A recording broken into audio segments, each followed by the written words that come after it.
Hello students, welcome to my channel, your channel, खूबसूरत सा channel, प्यारा सा चैनल, हम सबका चैनल सूत्रधार।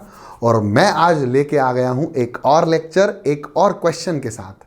आपके साथ बात करने जा रहा हूं क्लास 7 का चैप्टर नंबर 11 एक्सरसाइज 11.3 की। आज का हमारा जो मेन उद्देश्य, गोल, ऑब्जेक्टिव रहेगा वो रहेगा क्वेश्चन नंबर 6 को बहुत खूबसूरती से समझ लेना। ठीक है, तो जिसने इसके पहले वाले लेक्चर्स नहीं देखे, मैं चाहता हूं कि आप पूरी की पूरी प्लेलिस्ट की लिंक इस डिस्क्रिप्शन में स्टार्टिंग में डली है, आप उसको देख लें। मज़ा आ जाएगा, बिल्कुल मज़ा आ जाएगा, बिल्कुल शानदार। चलो क्वेश्चन पढ़ते हैं बहुत अच्छे से। और यहाँ पर इस क्वेश्चन में एक बहुत ही प्यारी सी बच्ची है, जैसे आप ही लोग हो मेरे प्यारे बच्चों। तो वो भी एक क्लास 7 की बच्ची जिसका नाम है साइमा, और वो बहुत बढ़िया से कुछ डेकोरेटिव आइटम्स बनाती है। तो उसके पास एक लेस है। तो वो लेस जो है वो एक सर्कुलर टेबल के चारों तरफ, ऑल द साइड्स, यानी मैं कहूँ साइड्स तो एक भी नहीं होती सर्कल की, इनफाइनाइट साइड्स होती हैं, लेकिन चारों तरफ वो एक लेस चिपकाना चाहती है जिसका डायमीटर कितना दिया हुआ है 1.5 मीटर। तो आपको बताना है what is the length of the lace required, कितनी लेंथ की लेस उसको लगेगी। Find its cost if 1 metre of the lace is cost ₹15। तो हमको कॉस्ट निकालना है। तो अगेन हमारे पास एक और सर्कुलर टेबल है। इस टेबल के चारों ओर एक बच्ची को लेस लगानी है। तो मैं लेस लगा रहा हूं, है ना। मान लो ये लेस है ना।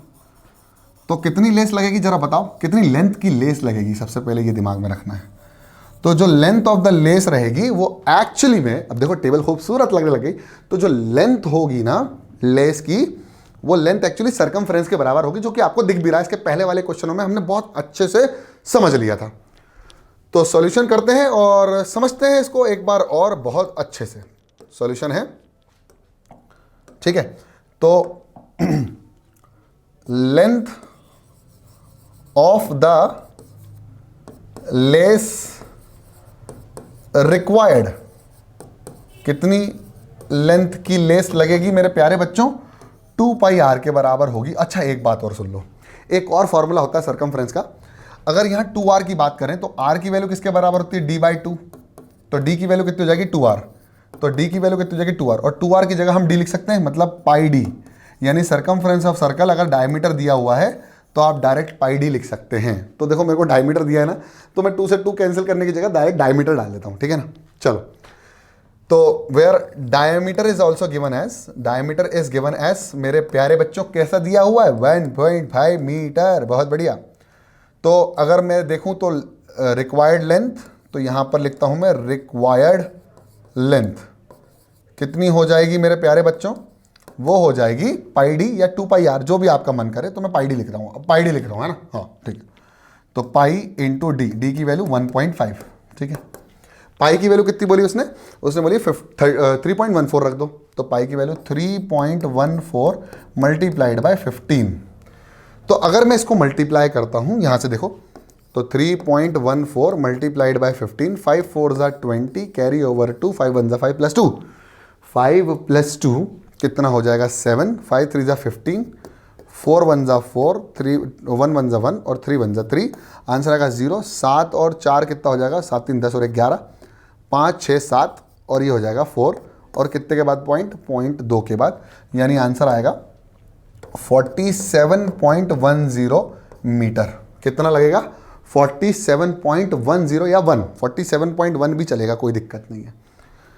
तो ये हो गई required length of the less. और अगर मैं बात करूं इतना मीटर की मुझे लेंथ लग रही है लेस की, तो 1 मीटर की कॉस्ट, यानी कॉस्ट ऑफ 1 मीटर लेस, तो 1 मीटर लेस की कॉस्टिंग कितनी पड़ रही है बेटा, 15 रुपये पड़ रहा है, 15 रुपये, ठीक है।